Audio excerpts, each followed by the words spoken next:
பாடுகிறேன். நமக்கு எல்லாருக்கும் தெரிந்த ஒரு பாடல், 4 வரிகள் மாத்திரம். ஏன்னா இது மெசேஜுக்கு இதுவாக இருக்கிறதுனால 4 வரி மாத்திரம் நம்ம பாடுவோமா? வனாந்திர யாத்திரையில் கலைத்து நானும் சொந்து போகும் நேரங்களில், வனாந்திர யாத்திரையில் கலைத்து நானும் சொந்து போகும் நேரங்களில், நேசரின் சத்தம் என்னில் கேட்டிடும், என் வாழ்வு செழித்திடுமே. நேசரின் சத்தம் என்னில் கேட்டிடும், என் வாழ்வு செழித்திடுமே. வனாந்திர யாத்திரையில் கலைத்து நானும் சொந்து போகும் நேரங்களில். ஒருவேளை வனாந்திர வாழ்க்கையில் சோர்ந்து போய் ரொம்ப முடியாமல் வந்திருந்தோமே ஆனால், இந்த செய்தியானது நேசருடைய சத்தமாக நீங்கள் எடுத்துக்கொள்ளலாம்.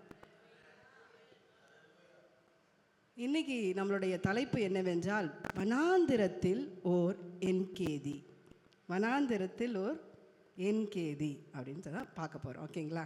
இது உங்களுக்கு போக புரிஞ்சிடும் இந்த தலைப்பு என்னன்னு சொல்லிட்டு. நம்முடைய இந்த உலக வாழ்க்கையை கிறிஸ்தவர்களாகிய நாம் வனாந்திரத்தோடு கூட ஒப்பிட்டு பார்க்கிறோம் இல்லையா? இந்த வனாந்திர வாழ்க்கையை நாம் கடந்து பரம கானானுக்குள் பிரவேசிக்க போகிறோம். பழைய ஏற்பாடு ஒரு நிழலாக இருக்கிறது, நம்ம நிஜமாக வாழ்ந்து கொண்டு இருக்கிறோம் இல்லையா? ஏன் வனாந்திரத்தை நம்மோட வாழ்க்கையோடு ஒப்பிடுகிறோம்? நிறைய விஷயங்கள் நம்ம வாழ்க்கையோடு கூட ஒப்பிடுவோம். அது மாதிரி வனாந்திரத்தை ஏன் இந்த உலக வாழ்க்கையோடு கூட நம்ம ஒப்பிடுகிறோம் அப்படின்னு சொன்னால், முதலாவது வனாந்திரம்னால நம்ம கண்ணு முன்னாடி வருது என்னென்னா வறட்சி. அந்த வறட்சியை மாத்திரம் நாம் எடுத்துக்கொள்ள வேண்டாம், மற்றதெல்லாம் கூட நான் சொல்கிறேன். ஒருவேளை இல்லை நான் ஆசீர்வாதமாக தான் இருக்கேன், நான் வறட்சிலாம் ஒன்றும் இல்லை, அதனால் நான் வனாந்திர வாழ்க்கையில் இல்லை அப்படின்றது ஆகிடாது. என்னென்னலாம் நம்ம பார்க்கலான்னா, வனாந்திரத்தில் ஒரு முன் அனுபவமோ இல்லை ஒரு வழிகாட்டியோ இல்லாமல் நம்மளால் பயணம் செய்ய முடியாது இல்லையா? ஒரு வனாந்திரத்தில் கொண்டு போய் நம்மளை விட்டுறாங்கன்னு வச்சுக்கோங்க, முன்பின் தெரியாது. அப்போது நம்மளால் எந்த பக்கம் போகணும் என்ன தெரியுமா, எதுவுமே தெரியாது. அப்போது ஒரு வழிகாட்டி நமக்கு தேவை, இல்லை முன் அனுபவம் உள்ளவர்கள் தேவை. அதே மாதிரி இந்த வாழ்க்கையில் கூட ஒரு வழிகாட்டி இல்லாமல் இந்த வாழ்க்கையை நம்மளால் வாழ முடியுமா? கிறிஸ்தவ வாழ்க்கையை வாழ முடியாது. அதனால தான் நம்ம அது கூட ஒப்பிட்டுருக்கிறோம். அதே மாதிரி வனாந்திரத்தில் வழி தெரியாது இல்லை? பிரசங்கியே சொல்கிற வனாந்திரத்தில் என்ன பண்ணாது, வழி தெரியாது. இந்த வாழ்க்கையில் கூட நமக்கு எங்கே வழின்னு தெரில. அதனால தான் இயேசு சொன்னார், நானே வழி அப்படின்னு சொல்லிட்டு இல்லையா? அப்புறம் வனாந்திரத்தில் காணல் நீரை கண்டு ஏமாந்து வழி மாறி போய்விடுவோம் இல்லையா? அதே மாதிரி இந்த வாழ்க்கையில் கூட நிறைய காணல் நீர்கள் நமக்கு கண் முன்பாக வருது. ரொம்ப ஆசீர்வாதம் மாதிரி தெரியும், இதுதான் கிடைக்க போது போல் அப்படின்னு நம்ம கிட்ட போவோம். போய் பார்த்தா அது ஒன்றுமே இருக்காது. நம்மளோட பாதை மாறி வந்தது தான் மிச்சமாக இருக்கும் இல்லையா? அதனால் நம்ம என்ன பண்ணுறோம், இந்த வாழ்க்கையை வனாந்திர வாழ்க்கையோடு ஒப்பிடுறோம். அதுக்கப்புறம் வனாந்திர வாழ்க்கையில் அநேக போராட்டங்கள் உண்டு சரியா? ஆனால் இப்போ நம்ம இதுக்கு வந்துட்டோம், நம்ம வனாந்திர யாத்திரையில் இருக்கிறோம் அப்படின்னு சொல்லிட்டு. இப்போது நமக்கு நினைவு கூற வேண்டிய விஷயங்கள் என்னென்னலாம் அப்படின்னு பார்த்தேன்னா, நான் சொல்கிறது உங்களால் முடிஞ்சால் திருப்பி சொல்லுங்கள். இந்த வனாந்திர பயணம் நமக்கு கிடைத்த தண்டனை அல்ல. இஸ்ரவேல் மக்கள் வனாந்திரத்தில் போனாங்கல்ல, அது தண்டனை அவர்களுக்கு இல்லை. அப்போ நம்ம போகிற இந்த வனாந்திர பயணமும் நமக்கு கிடைத்த தண்டனை அல்ல. இந்த வனாந்திர பயணத்தில் நாம் தனியாய் நடப்பதில்லை. சொல்லுங்கள் பார்ப்போம். இந்த வனாந்திர பயணத்தில் நான் தனியாய் நடப்பதில்லை. இந்த வனாந்திர பயணம் செய்ய எந்த நோக்கமும் இல்லாமல் தேவன் என்னை அனுமதிக்கவில்லை. ஒரு நோக்கத்தோடு தான் இந்த வனாந்திர பயணத்தை மேற்கொள்ள தேவன் என்னை அனுமதித்திருக்கிறார். இந்த வனாந்திரமே என்னுடைய முடிவல்ல. இந்த வனாந்திரமே என்னுடைய முடிவல்ல. இந்த வனாந்திர பயணம் சாதாரணமான என்னை யுத்த வீரனாக மாற்றுகிறது. யுத்தத்திற்கு நம்முடைய கைகளை தேவன் யுத்தத்திற்கு பழக்க வைக்கிறார். இஸ்ரவேல் ஜனங்கள் அடிமைகள் இருந்தாங்க, அப்படியே கூட்டின்னு போய் ஒரு கானான் தேசத்தில் எதிரிகள் என்ன பண்ணுவாங்க, யுத்தத்துக்கு பழக்க வைக்கிறார் இல்லையா? நம்ம கூட தான் யுத்தத்துக்கு சாத்தானோடு எதிர்த்து நிற்க, துரைதனங்களோடு எதிர்த்து நிற்க இந்த வனாந்திர வாழ்க்கையானது நம்ம யுத்தத்துக்கு பழக்க வைக்கிறதா இருக்கிறது.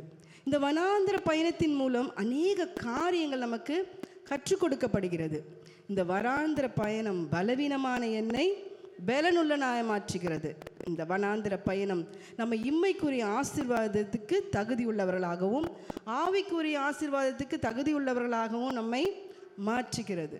சரி, இந்த வனாந்திர பயணத்தை எப்படி நாம் வெற்றி உள்ளதாக மாற்றுகிறது, எப்படி நாம் வெற்றியுள்ளவர்களாக முடிக்க வேண்டும்? பவுலை போல நம்முடைய ஓட்டத்தை ஜெயமாக எப்படி நாம் முடிப்பது அப்படின்னு நம்ம பார்த்துமே. ஆனால் வனாந்திர பயணம் மேற்கொண்டு வெற்றியாய் முடித்த வேதாகமத்தில் உள்ள ஒரு தாசனை பற்றி நாம் இன்று தியானிக்க போகிறோம். சரிங்களா? இந்த தியானத்தின் மூலம் நம்முடைய வனாந்திரத்தில் நம்ம போயிட்டுருக்கோம்ல, அந்த பிரயாணத்தில் வர பிரச்சனைகள், எதிரிகள், மனசோர்வுகள், மரண பயங்கள், நோய்கள், இவை எல்லாவற்றையும் எதிர்த்து போராட இல்லது மேற்கொள்ள தேவன் நமக்கு பலத்தையும் விசுவாசத்தையும் தருகிறார். யார் அந்த மனிதன் அப்படின்னு நான் ஒரு கேள்வி கேட்குறேன். பைபிள்லேயே ரொம்ப துன்பத்துக்குள்ளாக கஷ்டத்துக்குள்ளாக போன மனிதன் அப்படின்னு சொன்னால் யாரை சொல்லுவோம்? ரொம்ப கஷ்டப்பட்டார், அவரை மாதிரி துன்பம் யாரும் அனுபவிக்கல. யோபு சொல்லுவோம் இல்லையா? ஏன் கேட்டால் யோபு தான் நம்ம என்ன பண்ணோம், நமக்கு துன்பம் ரொம்ப கஷ்டப்பட்டாங்க அப்படின்னு சொன்ன உடனே நனவுக்கு வருது என்னது? யோபு. அவர் எல்லாத்தையும் இழந்தார், எல்லாம் ரொம்ப கஷ்டப்பட்டார், அது நம்ம வருவோம். ஆனால் நீங்கள் கொஞ்சம் இது பார்த்தீங்கன்னா யோபு அவருக்கு துன்பப்பட்ட வருடங்கள் ஒரு வருடம் கூட இல்லைன்னு சொல்கிறாங்க. ஒரு 9 months 6 months ஏதோ அதுக்குள்ளவே அவருக்கு தேவன் அது எல்லாத்தையும் திருப்பி அளித்தார் அப்படின்னு பார்க்குறோம். சரிங்களா? அப்போது அவர் பட்ட கஷ்டங்களை நம்ம கம்பேர் பண்ண முடியாது, அதை நம்ம குறைவாக கணக்கிட முடியாது. ஆனாலும் அவருடைய பட்ட காலகட்டங்கள் என்பது ஒரு குறிப்பிட்ட ஒரு வருடத்துக்குள்ளாக அது மாதிரி தான். ஆனால் ஒரு மனுஷன் இருந்தார், அவர் பிறந்ததுலேருந்தே ரொம்ப கஷ்டப்பட்டார், வளர்ந்து எல்லாம் நல்லா வர மாதிரி ஆச்சு, திரும்பவும் கஷ்டம். அது மாதிரி நிறைய மேடு பள்ளங்களை மேலே போயிட்டு டப்புன்னு கீழே வருவார், அப்புறம் கீழே ரொம்ப நாள் இருந்து திரும்பி மேலே இது மாதிரி கஷ்டங்களை பட்ட மனிதன் தாவீது. நீங்கள் யோபின் புத்தகத்தை யோபை பார்த்ததில் நம்ம அதிகமாக துன்பப்பட்டவன் நம்ம நினைக்கிறோம். ஆனால் தேவனுடைய இருதயத்துக்கு ஏற்ற தாவீது அவனோட வாழ்க்கையில் பட்ட துன்பம் அதற்கு ஈடாகிறது, யோபுக்கு ஈடாக இருக்கலாம் அல்லது மேலானது என்று சொன்னால் கூட மிகையாகாது. ஏன்னா அவர் சங்கீதம் 22 நம்ம படித்து பார்த்தோன்னா எப்படி இருக்கோன்னா, அது மேசியாவின் தீர்க்க தரிசனம் தான் எல்லாம் சொல்லுவாங்க. ஏன்னா இயேசு கிறிஸ்து சிலுவையில் சொன்ன வார்த்தைகள் அதெல்லாம் அதில் வரும். ஆனால் அவரை அதை தீர்க்க தரிசனமாய் மாத்திரம் எழுதவில்லை, அதை அவரோட வாழ்க்கையில் அவர் அனுபவிச்சிருக்கிறாரு, அந்த அனுபவத்தை எழுதுகிறாரு, அது தீர்க்க தரிசனமாய் மாறி இருக்கிறது. அப்பொழுதுனா பாருங்கள் அவர் எந்த அளவுக்கு கஷ்டங்களை பட்டிருக்காரு. அவர் பிறந்ததுலேருந்தே அவரோட பிறப்பை அவங்க தகப்பன் அங்கீகரித்து கொள்ளவில்லை அப்படின்னு சொல்லிட்டு மற்ற புக்ஸில் பார்க்குறோம். அது வேதத்தில் இல்லைனா கூட. ஆனால் அதோடைய அஃபெக்டை நம்ம என்ன பண்ணலாம், அந்த கூப்பிடாத போது நம்ம பார்க்குறோம்ல, அவர் பையனை கூப்பிடுங்கன்னும் போது அவர் கூப்பிட கூட இல்லைல்ல. அது என்ன சொல்கிறாங்கன்னா, அதாவது அவங்க அம்மா தான், அவங்க அப்பா தான், ஆனால் அவரோட பிறப்பை அவர் ஈசா எடுத்துக்கொள்ளவில்லை, அதனால் ஒரு மகனாகவே கருதலை, அவர் சின்னதுலேருந்தே ஒரு தூரமாக தான் வளர்க்கப்பட்டார், ஒரு அடிமை போல் அப்படின்னு சொல்கிறாங்க. ஆனால் பிறந்ததுலேருந்தே அந்த மனிதனோட வாழ்க்கையில் ரொம்ப கஷ்டங்கள் இருந்தது. தாவீதோட வாழ்க்கையில் வனாந்திரம் ஒரு பெரும் பங்கை வகித்தது. வனாந்திரம் ஒரு பெரும் பங்கை வகித்தது. இப்போது அந்த எப்சி அந்த அந்த இது போடுங்களேன், இந்த வரைபடத்தை நீங்கள் பார்த்தீங்கன்னா, அந்த மேப்பை நீங்கள் பார்த்தீங்கன்னா, தாவீது எங்கெல்லாம் ஓடினார் அப்படின்றது இருக்கும். சரிங்களா? சும்மா நான் உங்களுக்கு என்னதான் நம்ம பைபிளில் படித்தாலும் கண்ணுக்கு முன்னாடி வரும்போது நமக்கு ஓரளவுக்கு புரியும் இல்லையா, அதுக்காக போட்டிருக்கேன். அங்கே 1 2 3 எல்லாம் போட்டிருக்கு இல்லையா, அது எல்லாமே அவர் சவுலுக்கு பயந்து இங்கே ஓடி அங்கே ஓடி இங்கே ஓடி இது மாதிரி ஓடின இடங்கள் தான் இந்த இடங்கள் எல்லாம். இதில் நம்ம சில இடங்களை நம்ம இன்றைக்கி பார்க்க போகிறோம். ஆனால் நீங்கள் ஃபுல்லாக அதை பார்த்தீங்கன்னா உங்களுக்கு தெரியும். அந்த டெட் சி இருக்குது, சவக்கடல் இருக்குது, சவக்கல் பக்கத்தில் இருக்க அந்த ஏரியாஸில் எல்லாம் இதை என்ன சொல்லுவாங்க, அந்த நடுவில் இருக்கிற அந்த சவக்கடலுக்கு கொஞ்சம் தள்ளி இருக்கிற அந்த பகுதியை யூதேயா வனாந்திரம் அப்படின்னு சொல்லுவாங்க. அந்த யூதேயா வனாந்திரத்தில் அவர் நிறைய நாட்கள், கிட்டத்தட்ட 13 வருடங்கள்னு கூட சொல்கிறாங்க. ஓகேங்களா? அவர் அங்கே மறைஞ்சிருந்தார். இந்த யூதேய வனாந்தரத்தை பற்றி நம்ம பார்க்கணும் அப்படின்னு சொன்னால், அது மிகவும் அதாவது எருசலேம் நல்ல நகரம் தான், கானானில் தேவன் நல்லா இருக்குன்னு தான் அங்கே போய் இஸ்ரவேல் ஜனங்களை விட்டார். ஆனால் அந்த யூதேய வனாந்தரம்னு ஒன்று இருக்குல்ல, அது மிகவும் வறட்சியானது, கொடுமையானது, தண்ணீரே இருக்காதங்க. அங்கே வெயில் நீங்கள் பார்த்தீங்கன்னா ஒரு 160 டிகிரி வரைக்கும் வெயில் போகுமா. நம்மளால் இங்கே 104 105 போனாலே நம்மளால் தாங்க முடியல. ஆனால் 160 வரைக்கும் மோசமாக அவ்வளோ அளவுக்கு போகுமா. இதை நீங்கள் போட்டு பார்த்தீங்கன்னா என்ன சொல்லுது, கில்லர் டெசர்ட் அப்படின்னு சொல்லுது. ஒரு கொலை பாலைவனம் அப்படின்னு சொல்லுது. அது மாதிரியான ஒரு மோசமான பாலைவனத்தில் அவர் நிறைய நாட்கள் இருந்திருக்கிறாரு. சூறாவளி புயல்கள் அங்கே அடிக்கடி வருமா, மணல் புயல் நம்ம சொல்லுவோம்ல, அது மாதிரி சூறாவளி புயல்கள் வருமா. அங்கே வந்து மணல்கள் மட்டும் இருக்காதான், மணல்கள் தான் நம்ம பாலைவனம் நம்ம கண்ணு முன்னாடினா வரும், ஒரு மணல்லாம் இருக்கும் எங்கே பார்த்தாலும் மணலால். அது மாதிரி இல்லாமல் இது எப்படி இருக்குன்னா சுண்ணாம்பு குன்றுகளும் குகைகளும் அங்கங்கே இருந்துகிட்டே இருக்குமா. அப்புறம் பள்ளத்தாக்குகள் நிறைந்ததாக இருக்குமா. பள்ளத்தாக்குன்னா சாதாரண பள்ளத்தாக்கில் கொஞ்சம் விட்டால் நம்ம கொஞ்சம் தப்பாக நடந்தோன்னா நம்ம என்ன பண்ணுவோம், மறிச்சிடுவோம். அதாவது மரண பள்ளத்தாக்குன்னு சொல்கிறோம்ல, அது மாதிரியான பள்ளத்தாக்குகள் நிறைந்ததாக இருந்தது. இப்பொழுது நம்முடைய வாழ்வுக்கு நம்ம வருமே ஆனால் ஒருவேளை நம்ம வந்து லிட்ரலாக எடுத்துக்கிற மாதிரி எழுத்தின் ரீதியாக நம்ம வனாந்தரத்தில் இல்லாமல் இருக்கலாம். ஆனால் நம்முடைய வாழ்க்கையிலோ சில நேரங்களில் தாங்கிக் கொள்ள முடியாத அளவுக்கு உஷ்ணங்கள், தாங்கிக் கொள்ள முடியாத அளவுக்கு கவலைகள் நம்மளோட வாழ்க்கையில் வருது. எதிர்பாராத விதத்தில் ஒரு சூறாவளி வந்துட்டு போயிடுது இல்லை, அது நிறைய விஷயங்களை பாதிக்க வைத்து விட்டு போகிறது. இதெல்லாம் நமக்கு ரொம்ப கவலைகளாக இருக்குது. சில டைமில் கரணம் தப்பினால் மரணன்ற அளவுக்கு நம்ம விளிம்பில் நடந்து போகிற சூழ்நிலைகள் எல்லாம் வருது இல்லையா. இதெல்லாம் நம்ம கஷ்டப்படும் போது நம்ம என்ன பண்ணோன்னா, ஒரே நிமிஷம்,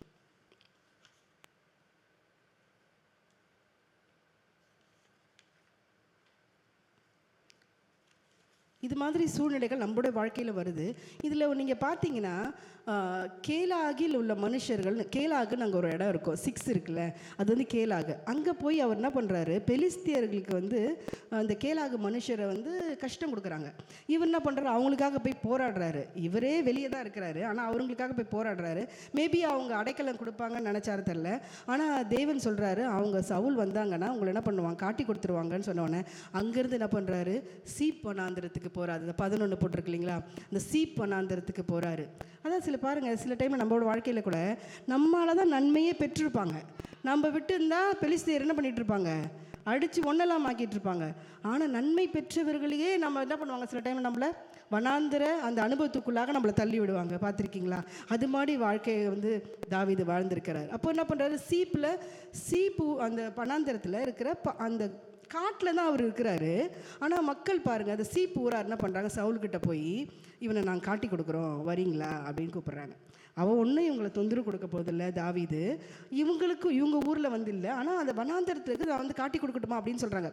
இதே நம்ம வந்து ஒருத்தருக்கு நன்மை செய்கிறோம், நம்ம ஒருத்தர் யாருமே நம்ம வந்து தொந்தரவுலாம் பண்ணலை, ஆனால் அவங்க திருப்பி நமக்கு பண்ணுறாங்கன்னா நம்ம என்ன பண்ணுவோம், கம்முன்னு விட்டுருவோமா, இல்லை போய் கேட்போம்ல, நான் என்ன பண்ணேன் உனக்கு, ஏன் நீ இதுமா பண்ணுற அப்படி கேட்போமா, கேட்க மாட்டோமா? அப்போ பண்ணாந்துட்டு போய் கேட்கலாம்ல அந்த மக்கள்கிட்ட போய், நான் என்ன உங்களுக்கு பண்ணேன், எதுக்கு என்ன சும்மா போய் இது பண்ணுறீங்க, சண்டை போடலாம்ல. அவர்கிட்ட 600 பேர் கூட இருக்கிறாங்க தாவீது கூட, அவர் சும்மா இல்லை. ஆனால் இப்போ இல்லை, ஆனால் அவர் பண்ணலை. அவர் என்ன பண்ணுறாரு பாருங்களேன். நீங்கள் 54ஆம் சங்கீதத்தில் வசனம் தொடங்குறதுக்கு முன்னாடி ஒன்று எழுதியிருக்கோம், அதை படிங்களேன்.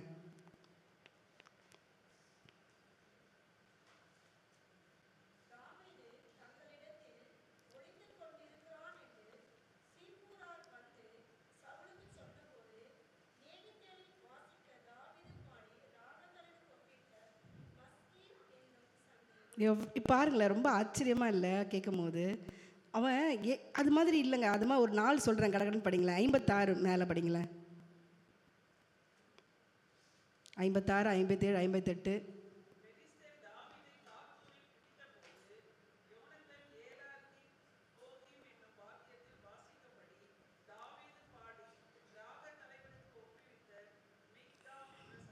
ஆ 57.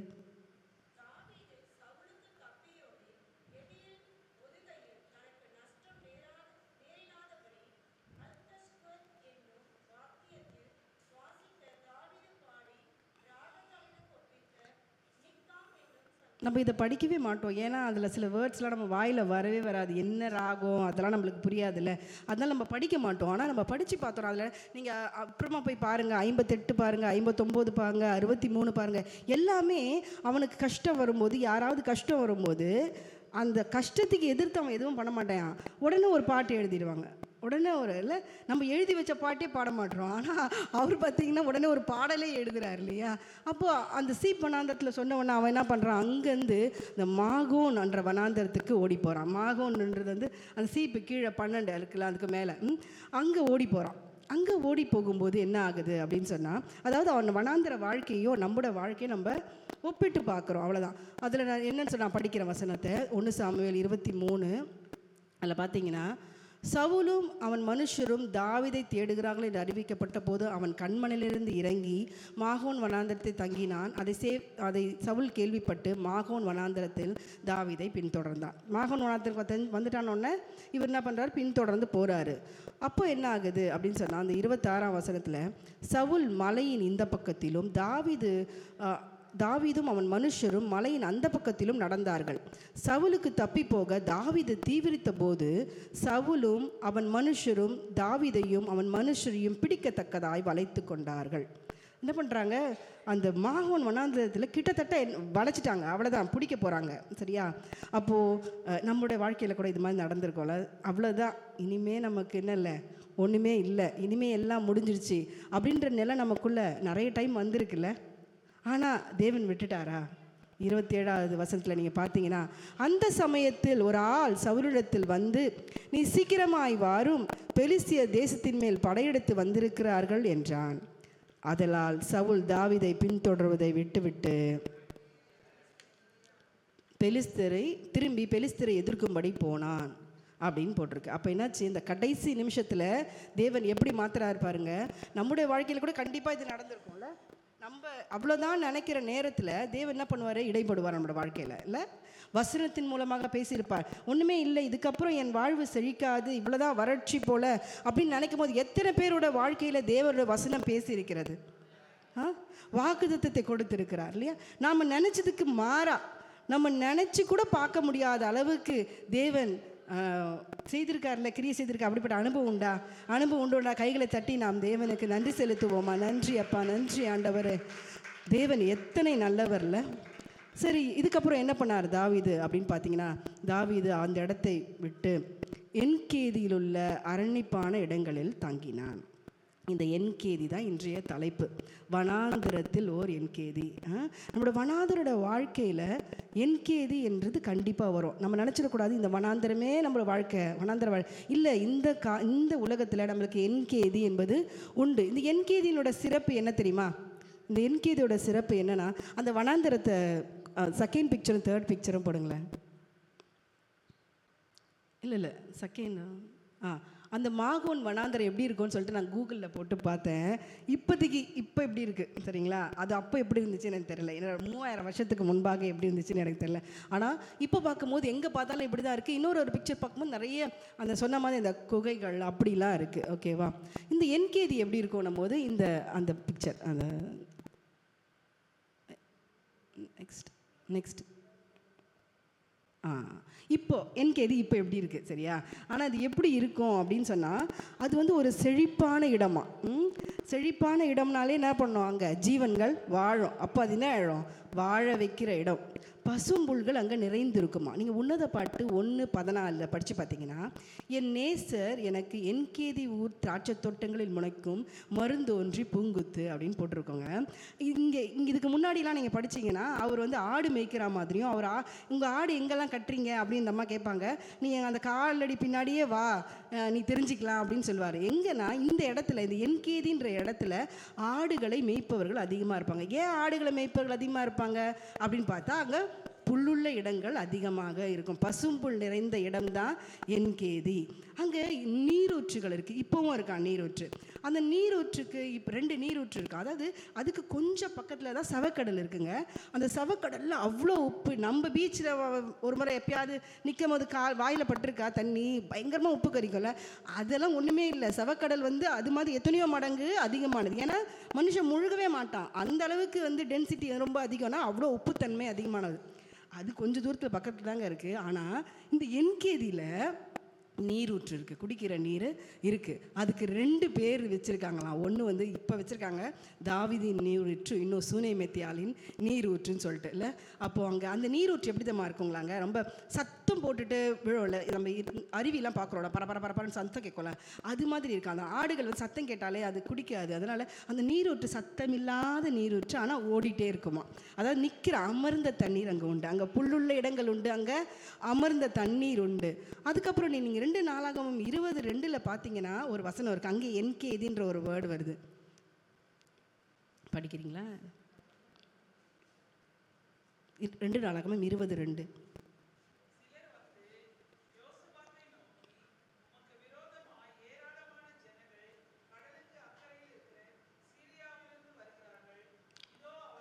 இருபத்தி எட்டுக்கா? ஆ ஆ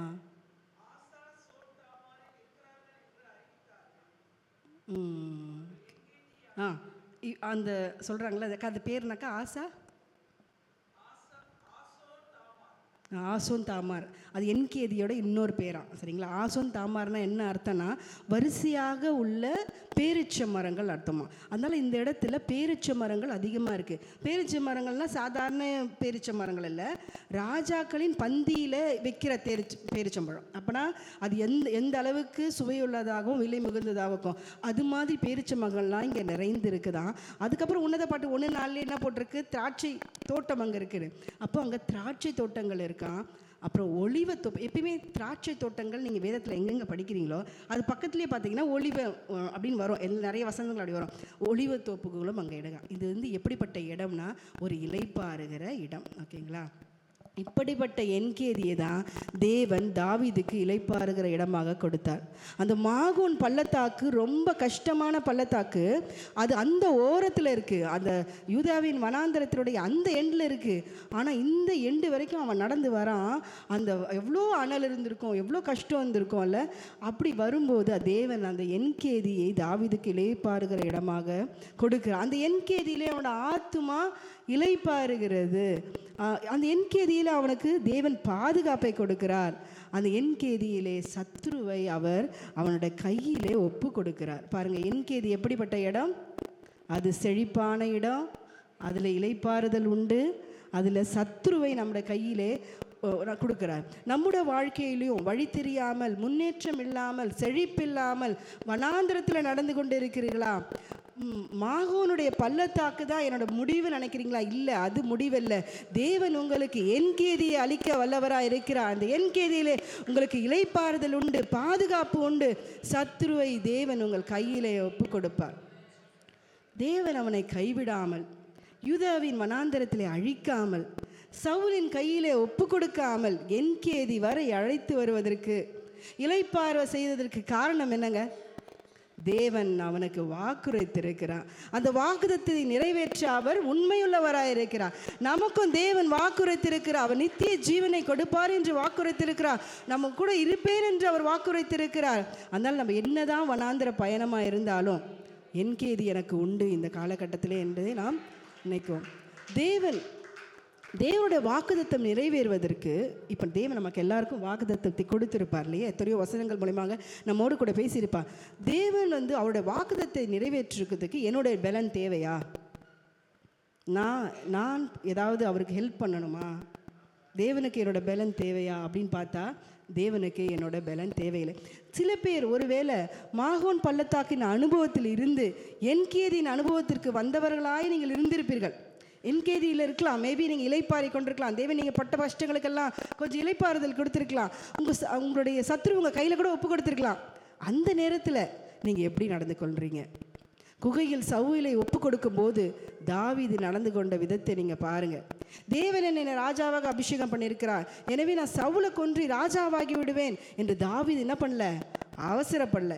எவ்வளோ நாள் இவனுக்கு பயந்து நான் பாலைவனத்தில் சும்மா வாங்க இந்த வீட்டில் அந்த வீட்டில் இருக்கிற மாதிரி இருந்தார். எவ்வளோ கஷ்டப்பட்டு அந்த பாலைவனத்தில் நான் ஏன் எவ்வளோ கஷ்டப்படணும்? எனக்கு வாக்குத்தத்தம் இருக்குது, அதனால கோபப்பட்டு கொலை செய்தாரா? இல்லை. என்னங்க பண்ணுறாரு? 1 சாமுவேல் 24 நான் படிக்கிறேன். சவுல் பெலிஸ்தரை பின்தொடர்ந்து திரும்பி வந்தபோது இதோ தாவீது என்கேதின் வனாந்தரத்தில் இருக்கிறான் என்று அவனுக்கு அறிவிக்கப்பட்டது. அப்பொழுது சவுல் இஸ்ரவேல் அனைத்திலும் தெரிந்து கொள்ளப்பட்ட 3000 பேரை கூட்டிக் கொண்டு தாவீதையும் அவன் மனுஷரையும் வரையாடுகள் உள்ள கண்மலைகள் மேல் தேடப் போனான்.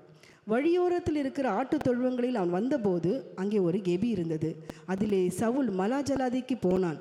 தாவீதும் அவன் மனுஷரும் அந்த கெபியின் பக்கத்திலே உட்கார்ந்திருந்தார்கள். அப்பொழுது தாவீதின் மனுஷர் அவனை நோக்கி, அதாவது தாவீது கூட இருந்தவங்க அவரை நோக்கி என்ன சொல்கிறாங்கன்னா, அதை படிங்களேன் அப்படியே இதில் கட்டாயிட்டு.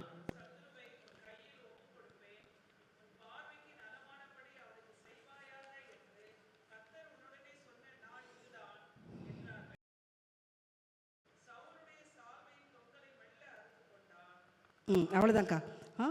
இப்போ பாருங்களேன், அவனை கையில் ஒப்பு கொடுத்துட்டாரு. அவர் ஏற்கனவே வாக்குறுத்தி இருக்கிறார், நான் கொடுப்பேன், உனக்கு நலமானதை செய்யின்னு சொல்லியிருக்கிறாரு. ஆனால் அவன் பாருங்களேன், அவன் அவருக்கு ஒப்பு கொடுத்துட்டாருங்க. நீயே நியாயம் தீர்த்துக்கோன்னு ஒப்பு கொடுக்குறாரு.